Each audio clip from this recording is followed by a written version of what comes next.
मेरी कोशिश होगी कि 66 बीपीएससी पीटी की रणनीति के साथ साथ टॉपिक के साथ हम इसे आगे बढ़ना चाहेंगे।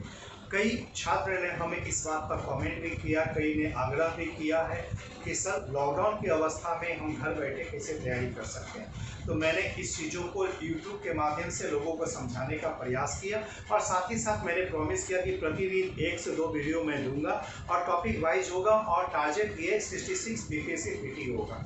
इसके अलावा हमारी कोशिश आज के बाद से कंटिन्यू 65 बीपीएससी मेंस को भी लेकर के टॉपिक वाइज लेके कॉन्सेप्ट होगा और पीटी को भी लेकर के होगा, खासकर 66 पीटी को लेकर। इसके अलावा 4 अक्टूबर को जो यूपीएससी पीटी ले रहा उसको लेकर के जो करेंट टॉपिक जो सबसे टफेस्ट सेक्शन माना जाता है, खासकर एनवायरनमेंट को लेकर, आर्ट एंड कल्चर को लेकर के, उसको मैथ के माध्यम से समझाने का प्रयास करेंगे। लेकिन मेरा मानना है यहाँ पर एक चीज़ को ध्यान में रखेंगे, परीक्षा चाहे यूपीएससी हो या बीपीएससी, ये ब्रिलियंट स्टूडेंट की अपेक्षा करता हूँ। और ब्रिलियंट स्टूडेंट का रूप में क्या हो सकता है, जो भारतीय संविधान को न केवल बेहतर तरीके से समझता है बल्कि उसके नीतियों को अक्षरशः पालन भी करता है, पहली बात। दूसरी महत्वपूर्ण चीज़ें हैं, समाज की गतिविधियों को किस प्रकार से वो समझ सकता है और इसका क्या सॉल्यूशन हो सकता है। देखिए, आलोचना एक हो सकता है, लेकिन सही आलोचना तभी बेहतर मानी जा सकती है कि जब आप उसके लिए बेहतर विकल्प दें। जब विकल्प नहीं दे रहे हैं तो आलोचना का कोई मायने नहीं है।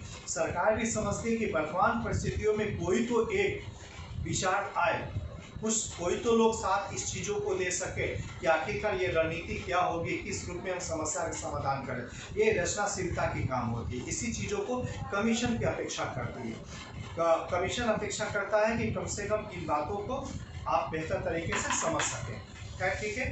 तो देखिए, आज से हम 66 बीपीएससी पीटी को लेकर के भी शुरुआत करेंगे, यूपीएससी को भी ऐड करेंगे। लेकिन मेरा मानना है कि अगर परीक्षार्थी दोनों का हो तो मेरे वीडियो को अक्षरशः देखें और मेरे मूल भावों को समझने का आप प्रयास करें कि हम ये आखिरकार अपने समझाने के पॉइंट से कहाँ पर आप लोगों को बताना चाह रहे हैं, कितना महत्वपूर्ण चीज़ें को टॉपिक को लेकर के हम आ रहे हैं, किस किस मुद्दे पर मैंने इंगित कराया, इन चीज़ों को देखने का प्रयास करें। और इस बात माना जा सकता है कि अगर इन बातों को अगर ध्यान दें तो पीटी और मेन दोनों का कॉन्सेप्ट काफ़ी बेहतर होगा। या एक चीज़ अपने तथ्य के समर्थन में मैं कहना चाहूँगा, एनसीईआरटी 6 to 12 की चर्चा होती है। आखिर ऐसा कारण क्या है? तो ध्यान में रखना है कि चूंकि ये परीक्षा प्रायः यूपीएससी की लोग तैयारी कर रहे हैं, उसी से स्टेट पीसीएस भी है, तो केंद्रीय जो सीबीएसई बोर्ड है वो सबसे सेंट्रल बोर्ड माना जाता है और उसकी जो मुख्य किताबें एनसीईआरटी, तो एनसीईआरटी की जो किताबें इसलिए महत्वपूर्ण हो जाती है। दूसरा महत्वपूर्ण तथ्य यह है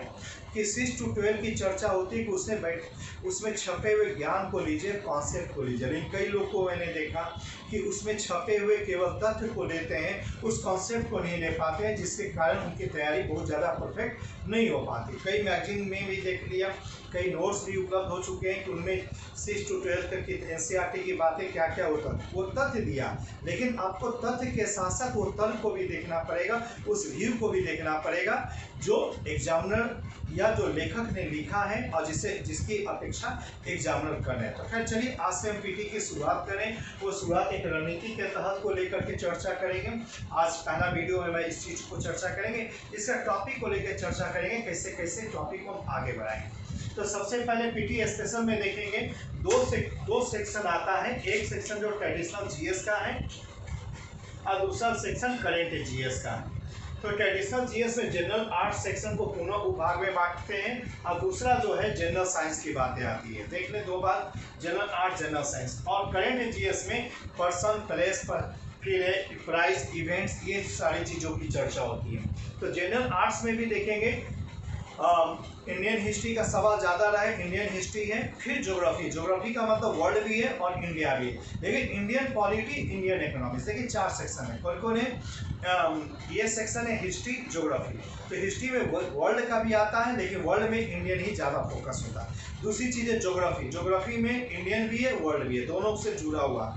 तीसरी महत्वपूर्ण चीज़ है इंडियन पॉलिटी यानी भारतीय संविधान को देखना। और चौथी महत्वपूर्ण इसमें जो सब्जेक्ट है वो है इंडियन इकोनॉमी यानी भारतीय अर्थव्यवस्था को देखना। ये जनरल आर्ट्स का है। उसी जनरल साइंस में देखेंगे फिजिक्स है, केमिस्ट्री है, बायोलॉजी है, और अप्लाइड साइंस जिसको हम लोग साइंस एंड टेक्नोलॉजी के रूप में कर सकते हैं, जिसमें कंप्यूटर साइंस भी आ जाता है। यानी मेरा मानना है कि साइंस के प्रश्नों को अगर ज़्यादा से ज़्यादा हल करना चाहते हैं तो आप फिजिक्स, केमिस्ट्री, बायोलॉजी के अतिरिक्त यदि साइंस टेक टॉपिक को अगर आप कंप्लीट करते हैं तो आप बहुत सारे सवालों को, लगभग 90% साइंस के सवालों को आप इजी वे में आप कर सकते हैं, खास करके सॉल्व कर सकते हैं, जिसमें सबसे पहला सूचना प्रौद्योगिकी सेक्शन है, अंतरिक्ष है, इसके अलावा परमाणु का है, जैव प्रौद्योगिकी है।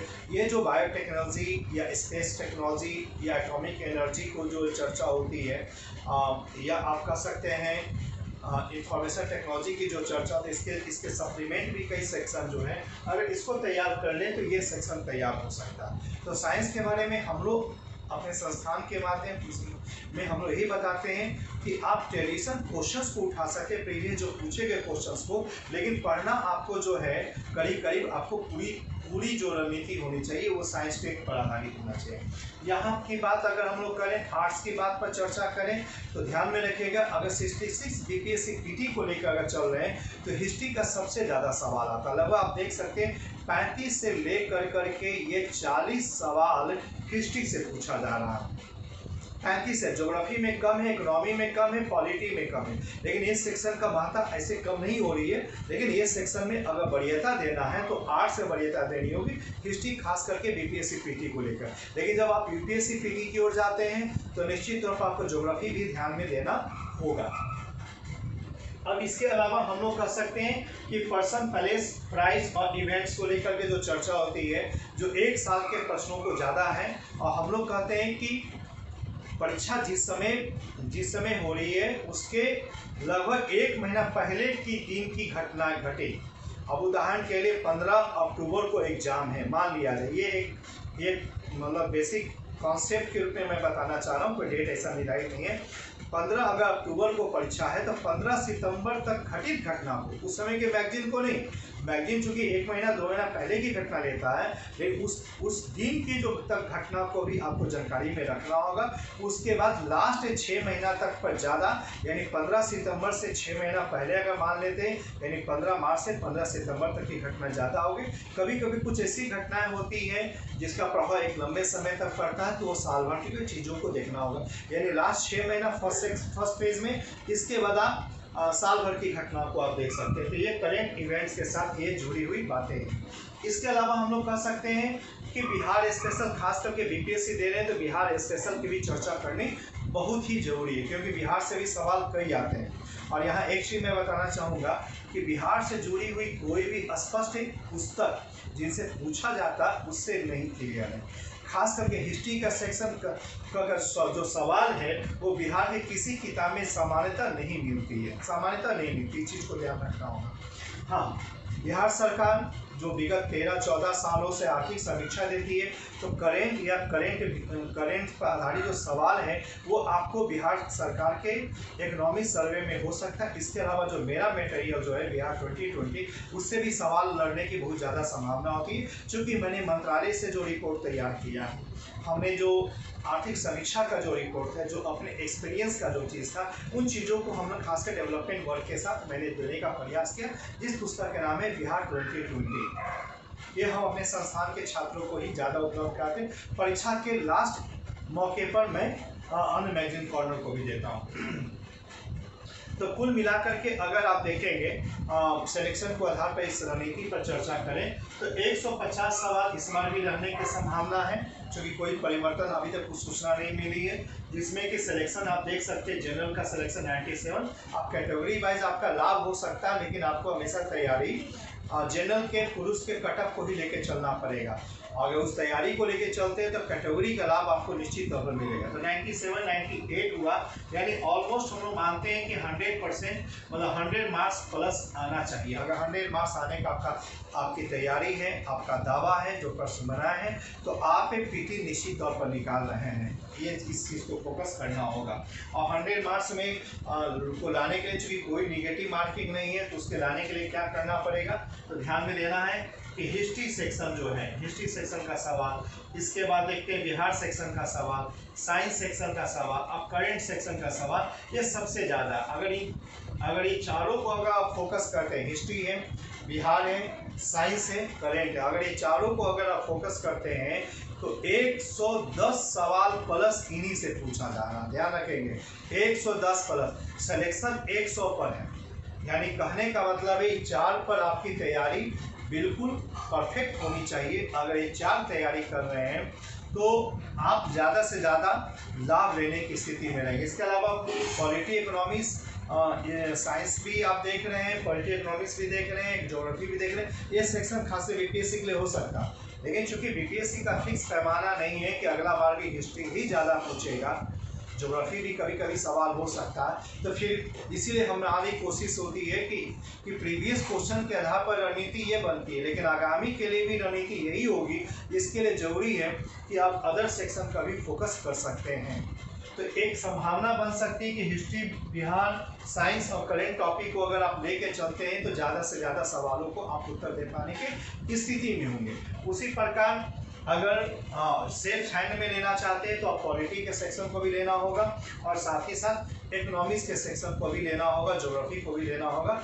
ये कॉन्सेप्ट लेंगे क्योंकि ये आपका तैयारी की शुरुआत है, प्रारंभिक चरण, उसके 3 से 4 महीना बाद आपका मेंस की तैयारी होती है, तो वो कहीं ना कहीं काम आता है। इसलिए आपको 6 महीना से साल भर कम से कम इन टॉपिक को देखना होगा। इसी आधार पर आप समझेंगे।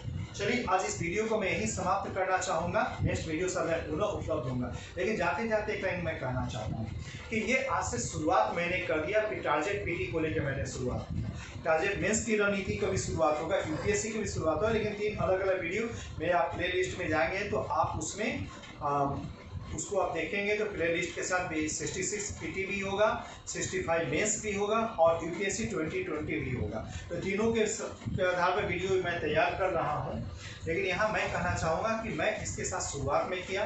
मैं सबसे पहले ज्योग्राफी सेक्शन को मैं पढ़ाऊँगा, उसके बाद इकोनॉमिक सेक्शन को, इसके बाद साइंस टेक सेक्शन को समझाऊंगा, उसके बाद मौका मिला बिहार को मैं समझाऊंगा, करेंट के साथ मैं जोड़ूंगा, क्योंकि करेंट आपको लाभ मिल सकता है। यूपीएससी का जो बैच मैं लूँगा, तो यूपीएससी का बैच का अगर आप फॉलो करते हैं तो आप अगर दरोगा के परीक्षार्थी हैं, अगर बीपीएससी के परीक्षार्थी हैं, अगर यूपीएससी का है, तो कई कॉन्सेप्ट के साथ मैं आऊँगा, तथ्य के साथ आऊँगा, आपको समझने में काफ़ी हद तक मदद मिलेगी। तो इस चीज़ों को करेंट के साथ मैं उसी रूप में आऊँगा। और बिहार चूँकि कई परीक्षा के लिए महत्वपूर्ण है और इसमें मेरी पुस्तक भी काफ़ी अच्छी है, काफ़ी प्रामाणिक पुस्तक मेरी मानी जा रही है, खासकर तथ्य को मैंने इसमें समेटने का प्रयास किया सरकारी आंकड़ों को, तो आप इन चीज़ों को फॉलो कर सकते हैं।